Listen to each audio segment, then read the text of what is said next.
السلام عليكم ورحمة الله وبركاته. الحمد لله رب العالمين، والصلاة والسلام على سيدنا محمد سيد المرسلين وعلى آله وصحبه أجمعين.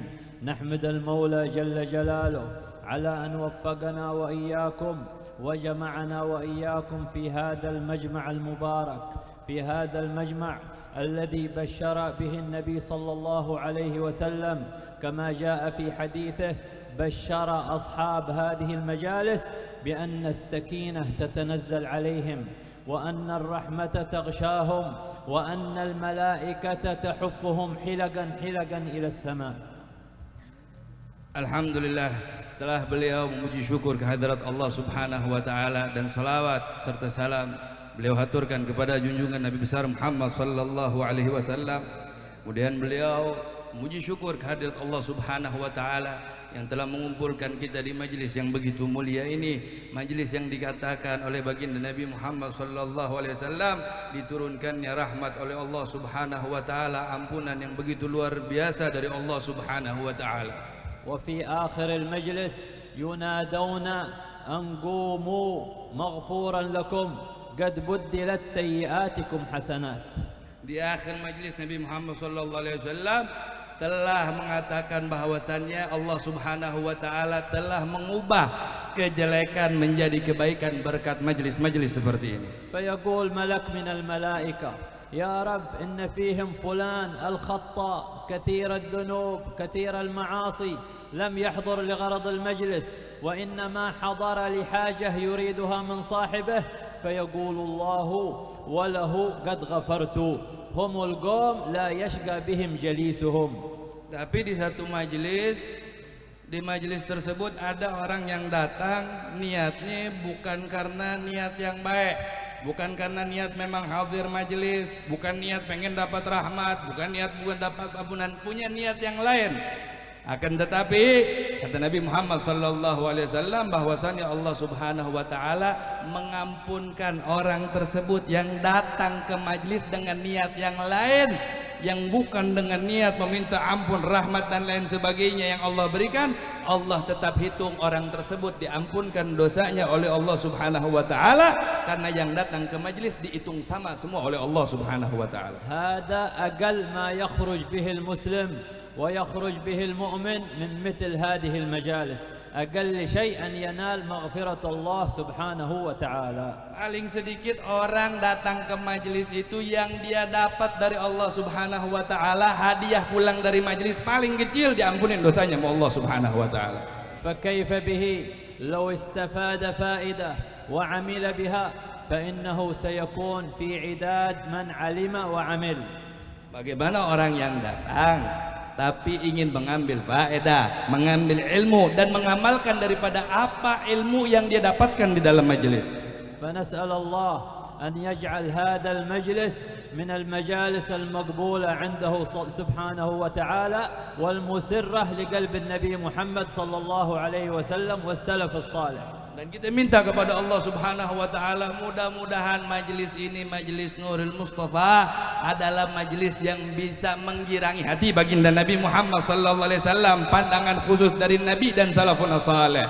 ومن أعظم النعم من الله سبحانه وتعالى على عباده أن فتح لهم باب التوبة إلا إذا غرغر المسلم أو إذا غرغر المؤمن أو أن تطلع الشمس من مغربها. Dan salah satu daripada nikmat yang Allah Subhanahu wa taala berikan kepada seorang hamba yaitu adalah kasih sayang Allah Subhanahu wa taala lewat pintu taubah sebelum di akhir hayatnya. والتائب من الذنب كما قال النبي كمن لا ذنب له. Dan orang yang bertaubat daripada dosa seperti orang yang tidak mempunyai dosa. وفي الحديث أيضا التائب حبيب الله. Dalam hadis Nabi Muhammad sallallahu alaihi wasallam bersabda, orang yang bertaubat meminta ampun kepada Allah, ia termasuk daripada kekasih Allah. وفي حديثه أيضا صلى الله عليه وسلم في الحديث القدسي يقول الله تعالى: يا عبادي لو أن أولكم وآخركم قاموا في صعيد واحد فسألوني فأعطيت كل واحد مسألته ما نقص ذلك من ملكي شيئا. Dan Nabi Muhammad sallallahu alaihi wasallam Allah berfirman di dalam hadis al-qudsi, ya ibadi law anna awwalakum wa akhirakum, kalau seandainya law anna awwalakum wa akhirakum gamu fi sa'idin wahid fasa'aluni, kalau seandainya awal dari akhir kalian meminta kepadaku, kata Allah Subhanahu wa taala,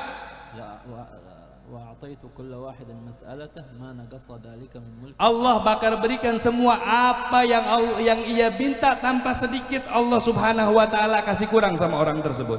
وفي أيضا قال صلى الله عليه وسلم في حديثه القدسي أيضا يا عبادي لو بلغت ذنوبك عنان السماء ثم استغفرتني غفرت لك على ما كان منك ولا أبالي.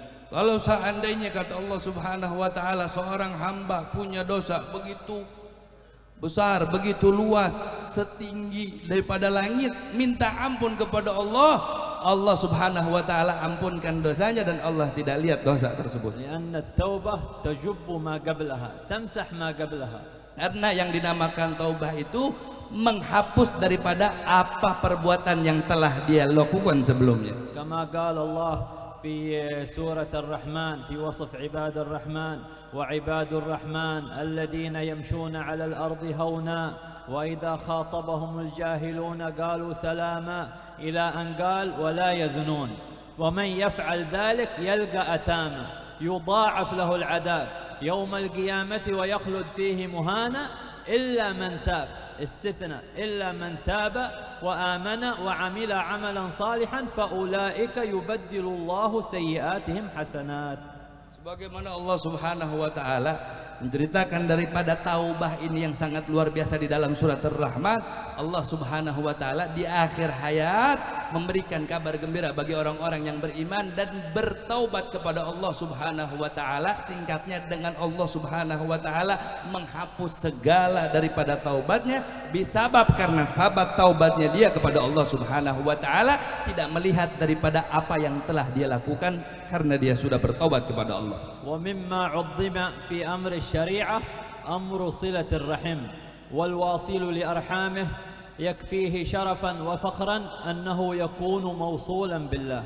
Dan adapun di dalam syariah diantaranya yang dianjurkan oleh baginda Nabi Muhammad sallallahu alaihi wasallam adalah silaturahim, yaitu silaturahim satu dengan yang lain, karena silaturahim mausulatun, karena silaturahim itu berhubungan satu orang dengan yang lain, seorang hamba dengan hamba bersambung dengan Allah Subhanahu wa taala. Wal qati'u li arhamih yakfihi 'adaban fi hadhihi al-hayah annahu yakunu maqtu'an 'an Allah ta'ala fi 'ulah. Dan orang yang memutuskan tali silaturahmi satu dengan yang lain cukup baginya sebagai orang yang akan memutuskan daripada wasilah dia dengan Allah Subhanahu wa taala. Kama jaa fi hadits al-Bukhari عن أبي هريرة رضي الله عنه وأرضاه قال عليه الصلاة والسلام يقول الله تبارك وتعالى إن الله خلق الخلق حتى إذا فرغ منهم قامت الرحم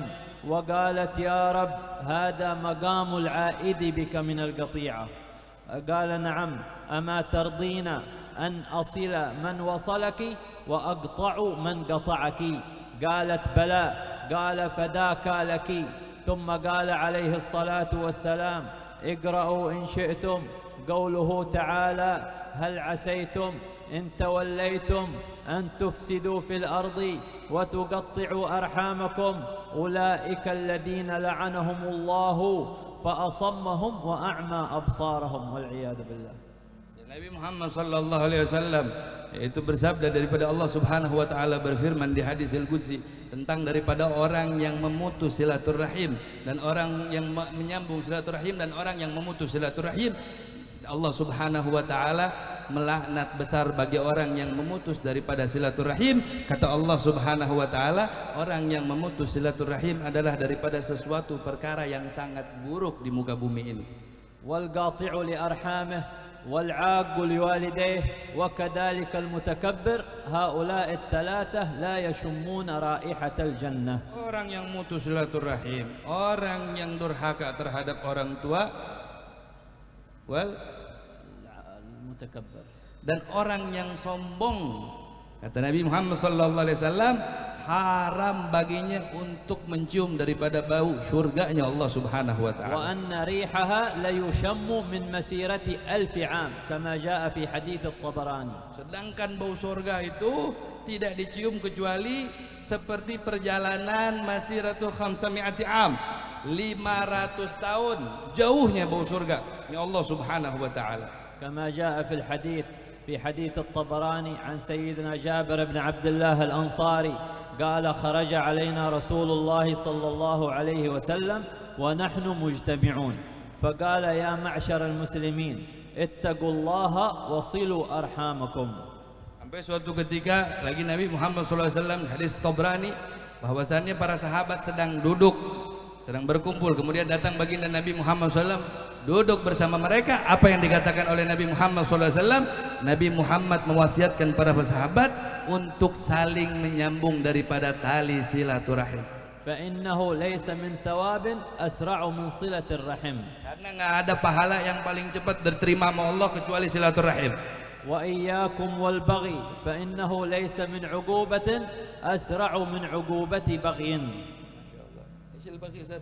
الزنا وهكذا. Hati-hati dengan perbuatan zina, karena perbuatan zina itu wal'iyadzubillah kebalikannya daripada apa yang tadi disebutkan, paling tidak disukai oleh Allah Subhanahu wa taala. Wal'iyadzubillah. Wa iyyakum wa 'uququl walidain. Hati-hati dengan durhaka terhadap orang tua. Fa inna rihal jannah yushammu min masirati 1000 'am. Karena bau surga itu dicium daripada 1000 tahun perjalanan. Fawallahi qasam min Nabi Muhammad. Sumpah daripada baginda Nabi Muhammad sallallahu alaihi wasallam. La yajiduha qati'u rahimin. Enggak bakal didapat sampai orang yang suka memutus silaturahim. Wala 'agun. Dan orang yang durhaka. Wala jarun izarahu khuyala. Dan orang yang memanjangkan daripada kainnya lebih daripada kaki mata kakinya. Karena kesombongan itu adalah milik Allah Subhanahu wa taala. فنعظم هذه الشعائر ونعظم هذه الأحكام حتى ننال السعادة من الله سبحانه وتعالى في الدنيا والآخرة. Maka kita agungkan ini syariat baginda Nabi Muhammad sallallahu alaihi wasallam sehingga kita bisa mendapatkan kebahagiaan dari Allah di dunia wal akhirah. Wa aqbil ala rabbika azza wa jal yaqbaluk ala ma fik.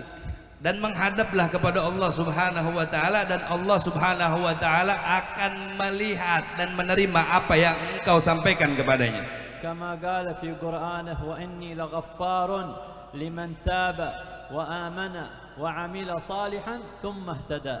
Karena Allah Subhanahu wa taala berfirman dalam Al-Qur'an bahwasannya aku kata Allah Subhanahu wa taala, bagi orang-orang yang ingin bertobat kepadaku, walladzina amanu, dan orang-orang yang beriman, dan orang-orang yang mengikuti daripada baginda Nabi Muhammad sallallahu alaihi wasallam. ونسأل الله سبحانه وتعالى أن يجعلنا وإياكم من البارين بآبائنا وأمهاتنا ومن الواصلين لأرحامنا إن شاء الله. Kita minta kepada Allah Subhanahu wa taala mudah-mudahan kita dijadikan orang-orang yang berbakti kepada orang tua kita, kepada ayah-ayah kita, kepada ibu-ibu kita, dan juga kepada guru-guru kita. وهنيئا لكم بهذه المجالس مجالس الصلاة على النبي صلى الله عليه وسلم ولا شك أنها تعرض على الرسول كما جاء في أحاديثه. Dan sangat bahagia bagi kalian, beruntung bagi kalian duduk di majelis yang dibacakan salawat kepada Nabi Muhammad sallallahu alaihi wasallam, karena apa yang dibacakan daripada tadi semua diperlihatkan ke hadapan baginda Nabi Muhammad sallallahu alaihi wasallam. Wa tusallun 'alan nabi salawatullah wa salamuhu alaihi. Dan kita bersalawat kepada baginda Nabi Muhammad sallallahu alaihi wasallam. Qala alaihi salatu wassalam, Nabi Muhammad sallallahu alaihi wasallam bersabda, من صلى علي صلاة واحدة صلى الله عليه بها 10 صلوات. Siapa orang yang berselawat kepadaku 1 kali, maka Allah berselawat kepadanya 10 kali. ومن صلى علي 10 صلى الله عليه 100. Barang siapa yang berselawat kepadaku 10 kali, Allah berselawat kepadanya 100 kali. ومن صلى علي 100 صلى الله عليه 1000. Dan barang siapa yang berselawat kepadaku 100 kali, Allah berselawat kepadanya 1000 kali. ومن صلى علي 1000 تزاحمت كتفي وكتفه يوم القيامة. Dan barang siapa yang berselawat dengan kepadaku 1000 kali, kata Nabi Muhammad, nanti di yaumul kiamat dia berdekatan denganku sedekat sebagaimana pundak dengan pundak satu dengan yang lain. بل أن المكثر من الصلاة على الرسول يكون قريب من النبي في الدنيا قبل الآخرة. Dan orang yang banyak berselawat kepada Nabi Muhammad SAW akan dekat dengan Nabi Muhammad SAW di dunia lebih dahulu sebelum dia di akhirat. وربما رآه في المنام. Dan kadang-kadang ia akan melihat terlebih dahulu di dalam tidurnya atau mimpinya. لأن الرسول صلى الله عليه وسلم قد فتح باب رؤيته لأمته إلى أن تقوم الساعة. Karena Nabi Muhammad SAW sudah membuka daripada orang-orang yang akan melihatnya, ya, bakal memimpikan Nabi Muhammad atau melihat secara lahum ila yaumil qiyamah. كما جاء في البخاري كثير من الأحاديث في البخاري ومسلم قال عليه الصلاة والسلام من رآني في المنام فسيراني في اليقظة فإن الشيطان لا يتمثل بي. Sebagaimana yang disabdakan oleh baginda Nabi Muhammad SAW, siapa orang yang melihatku di dalam mimpi, maka ia akan melihatku secara nyata, karena syaitan tidak akan bisa menyerupai daripada baginda Nabi Muhammad SAW. نسأل الله أن يجعلنا وإياكم إن شاء الله من أنصار الرسول وممن يفرحون قلب النبي محمد صلى الله عليه وسلم.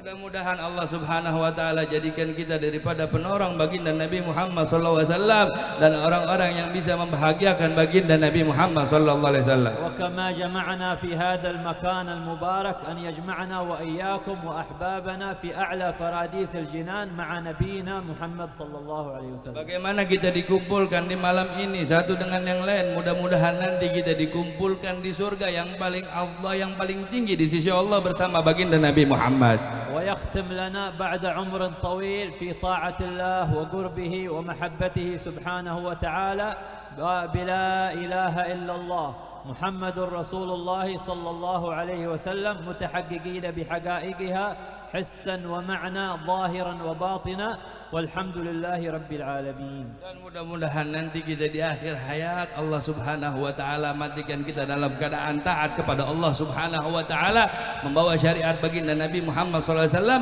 mati dalam keadaan husnul khatimah.